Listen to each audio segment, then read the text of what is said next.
तो स्टूडेंट आज हमारा टॉपिक है कार्टेशियन प्रोडक्ट।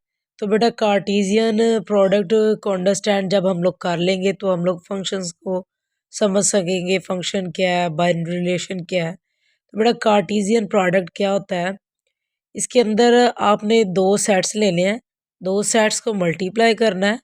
तो वो सेट्स आपके पास मल्टीप्लाई होने के बाद ऑर्डर पेयर में आपको आंसर दे, ठीक है।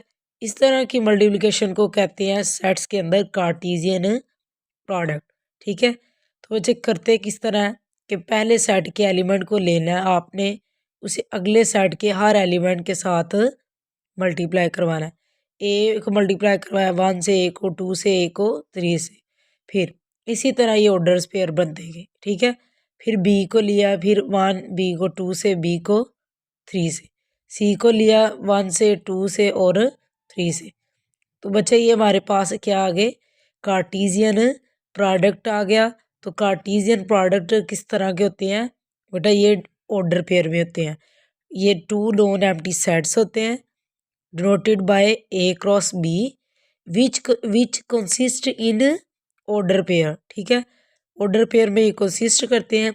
एक्स जो होता है ना, इसका पहले वाला एलिमेंट हमेशा पहले एलिमेंट से बिलोंग करता होता है, और इसका जो वाई वाला यानी कि इसका सेकंड एलिमेंट हमेशा सेकंड एलिमेंट से बिलोंग करता है, ठीक है।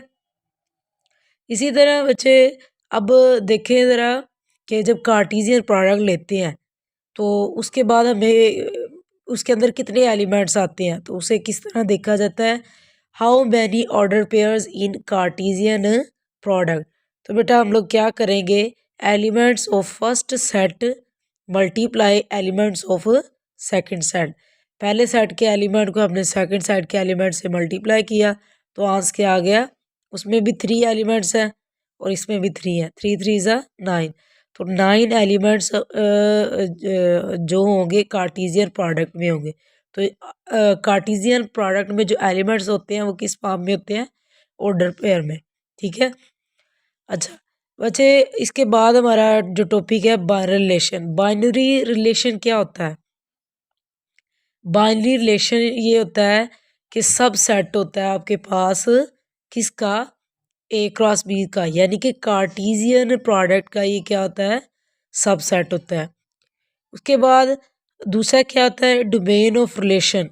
ये जो बाइनरी रिलेशन होता है ये सबसेट होता है कार्टेशियन प्रोडक्ट का। इसके अंदर डोमेन क्या होती है, first element of order pair. Order pair ये होते हैं, इसका पहला एलिमेंट क्या होता है, डोमेन में आ जाता है, ठीक है। इसी तरह रेंज ऑफ रिलेशन क्या है, second element of order pair. Order pair का जो सेकंड एलिमेंट है वाई, वो क्या आ जाता है, रेंज में, ठीक है बच्चे। इसके बाद आपके पास क्या है, ए के एलिमेंट्स आ रहे हैं और बी के एलिमेंट है। ए के एलिमेंट को बी से हमने मल्टीप्लाई किया, ए में 2 है, इसमें 2 है, तो वही पैटर्न के मुताबिक 2 2 ज़ा 4 हो गया। तो बेटा इसके अंदर कितने एलिमेंट्स होंगे, 4 होंगे, और कितने एलिमेंट्स हैं, कार्टेशियन प्रोडक्ट है तो ऑर्डर फॉर्म में होंगे, तो ऑर्डर पेयर इसके अंदर कितने हैं, 4 होंगे। तो बेटा हम लोग जब भी सबसेट कहते हैं ना बाइनरी रिलेशन को, ए क्रॉस बी का सबसेट निकालने का फॉर्मूला क्या होता है, 2 की पावर n। तो बेटा 2 की पावर n, इसके अंदर कितने एलिमेंट्स है, इस एक कार्टेशियन प्रोडक्ट के अंदर 4। तो 2 की पावर 4, तो 2 को 4 टाइम मल्टीप्लाई किया तो आंसर क्या आया, 16, ठीक है। तो मतलब कि इसके जितने भी बाइनरी रिलेशन जितने भी हम इसके बनाएंगे, ये कार्टेशियन प्रोडक्ट के कितने सबसेट बनेंगे, 16। तो बेटा इसके 16 आपके पास बाइनरी रिलेशन बनेंगे। उन बाइनरी रिलेशन में से कुछ आपके पास फंक्शन होते हैं और कुछ फंक्शंस नहीं होते, ठीक है। अब हमें कैसे पता चलेगा कि कौन से फंक्शन है और कौन से फंक्शन नहीं है। तो बेटा फंक्शंस वो वाले होते हैं जिसके अंदर आपके पास कार्टेशियन प्रोडक्ट का में जो ऑर्डर पेयर होता है, ऑर्डर पेयर का फर्स्ट एलिमेंट रिपीट ना हो रहा हो। देखें इसके अंदर मैंने लिया 2, कोई भी इसके से ले लिए, 16 बनते हैं ना, कोई में हम 2 ले लिए। अब देखिए इसमें पहला 1 है, इसके पहला 2 है, इसका पहला क्या है, 2 है। तो मतलब कि पहले वाले को डोमेन कहते हैं, तो डोमेन इसकी क्या होगी, रिपीट होगी। ठीक है, डोमेन क्या हुई, रिपीट होगी। जब डोमेन रिपीट हुई तो ये फंक्शन नहीं है। और बच्चे सेकंड एक रिलेशन मैंने ये लिया जिसमें 1a है और 2a है, तो इसके अंदर क्या है, डोमेन इसकी 1 है और इसके अंदर डोमेन क्या है, 2। डोमेन इसकी रिपीट नहीं हुई तो ये क्या हो गया, फंक्शन है। और बच्चे अब फंक्शन क्या है, फंक्शन का दूसरा नाम मैपिंग होता है। ठीक है, तो इसके अंदर हमारे पास वही बात, दो नॉन एम्प्टी सेट्स हों तो सबसे पहले कार्टेशियन प्रोडक्ट का पता हो तो उसके बाद बनते हैं बाइनरी रिलेशन। बाइनरी रिलेशन ऐसे होते हैं जिनमें डोमेन रिपीट ना हो रही हो, वो आपके पास फंक्शन होते हैं। जिनमें डोमेन रिपीट हो रही हो वो फंक्शन आपके पास नहीं होते। अब हमारे पास दो नॉन एम्प्टी सेट्स हैं, relation F such that A approaches B is called a function if, अगर आपके पास डोमेन बराबर हो जाए ए सेट के। ठीक है, for all x belongs to A, मतलब unique image element. Unique image element से क्या मुराद है, इस टाइप का रिलेशन जिसमें ऑर्डर पेयर में एक्स रिपीट ना हो रहा हो। ठीक है, ऑर्डर पेयर में एक्स रिपीट मतलब पहला एलिमेंट ऑर्डर पेयर में रिपीट ना हो रहा हो। ठीक है, तो वो फिर आपके पास क्या होंगे, फंक्शन होंगे। अब देखिए बेटा, दो सेट लिए मैंने, ए इज इक्वल टू 1 2 3 और B is equal to A B C D. तो ए की मैपिंग हो रही है बी पर, तो देखे इसमें आपके पास 1 2 3 ये आपके पास डोमेन है। ए सेट क्या होता है, डोमेन हो, डोमेन क्या है, ए सेट, सारे एलिमेंट आ रहे हैं डोमेन। और इसके बाद बी क्या होता है आपके पास, बी सेट जो होता है उसको कहते हैं कोडोमेन। क्या कहते हैं, कोडोमेन।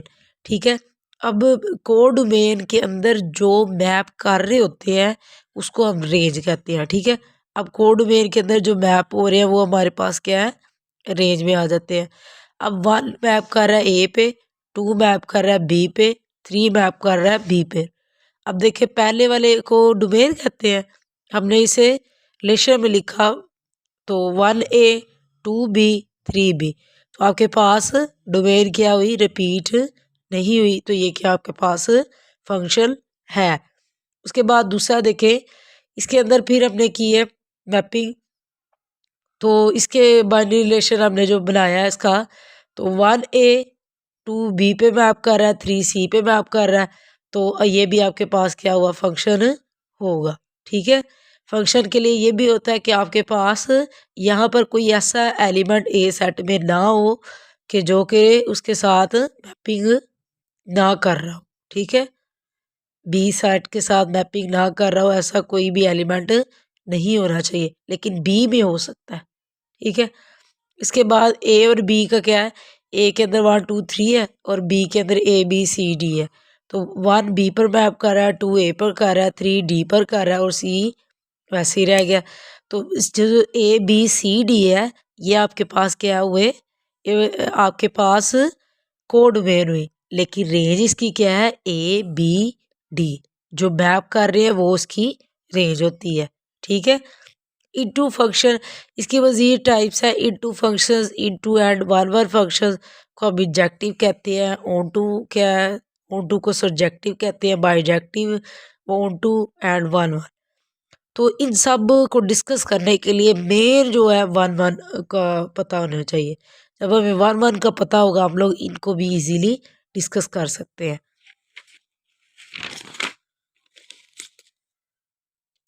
तो इनटू फंक्शंस क्या होता है हमारे पास, बेटा ऐसा फंक्शंस होता है जिसके अंदर आपके पास रेंज जो होती है वो सब सेट होती है किसका, सेट बी का। रेंज सब सेट होती है किसका, सेट बी का। तो रेंज क्या होती है, ये आपके पास कोड डोमेन हुई, सेट बी को कोड डोमेन कहते हैं ना। तो कोड डोमेन के अंदर रेंज सब सेट, इन दो में आपका ए और बी और सी रह गया, तो फिर क्या हुआ, रेंज सब सेट होगी बी का। ठीक है, तो इसके अंदर दूसरा क्या होता है, इनटू में रेंज कैन बी रिपीटेड, तो रेंज इसके अंदर क्या है, रिपीट भी हो सकती है। ये देखे ना, डोमेन के दो एलिमेंट एक ही बी पर बन रहे हैं, मतलब एक ही रेंज पर बन रहे हैं, तो ये क्या है, रेंज रिपीट भी हो सकती है। तो ये कौन सा फंक्शन हुआ, इनटू। अब इनटू को डिस्कस करने के बाद हम लोग, मैंने जैसे कहा 1 1 मेन है, तो 1 1 को हम समझते हैं। 1 1 ऐसा फंक्शन होता है जिसमें डिस्टिंक्ट इमेज हो। तो डिस्टिंक्ट इमेज क्या होता है कि आपके पास कि ये दो, जैसे मैंने दो सेट्स बनाए, उसकी मैपिंग बनाई है। तो देखिए बच्चे, 1 ए पे मैप कर रहा है, 2 बी पर कर रहा है, 3 सी पर कर रहा है। यानी कि आपके पास ना ही डोमेन रिपीट हो रही है और ना ही रेंज रिपीट हो रही है।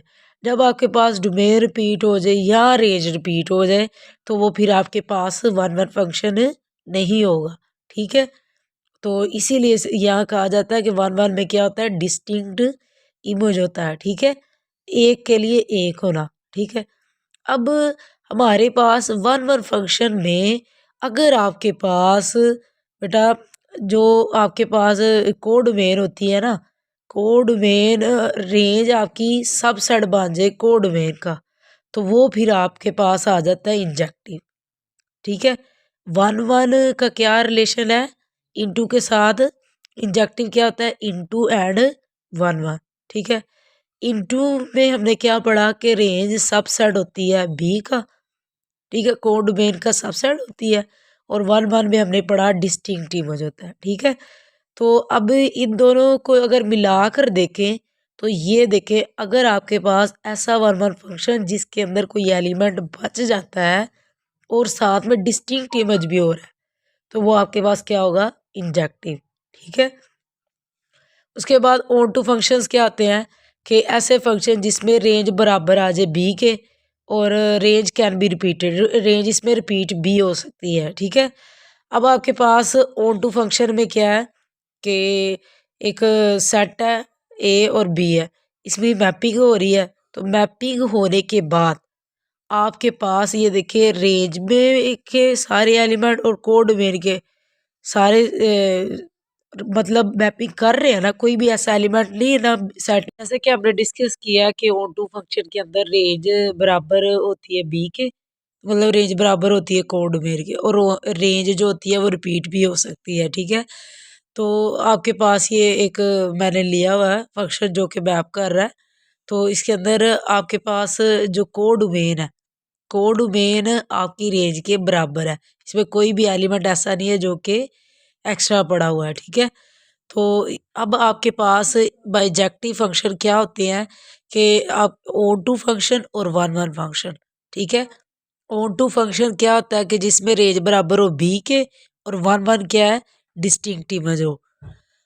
ये एग्जांपल है इसकी कि आपके पास देखे ये मैपिंग हो रही है, डिस्टिंक्ट इमेज है, मतलब कि एक डोमेन का एक एलिमेंट रेंज के एक एलिमेंट के साथ मैप हो रहा है। ठीक है, और इसमें कुछ ना डोमेन रिपीट हो रही है ना ही रेंज रिपीट हो रही है। और दूसरा ये कि इसके अंदर जो रेंज है वो क्या है, इक्वल है किसके, कोडोमेन के। तो आपके पास ये क्या होंगे, बाइजेक्टिव।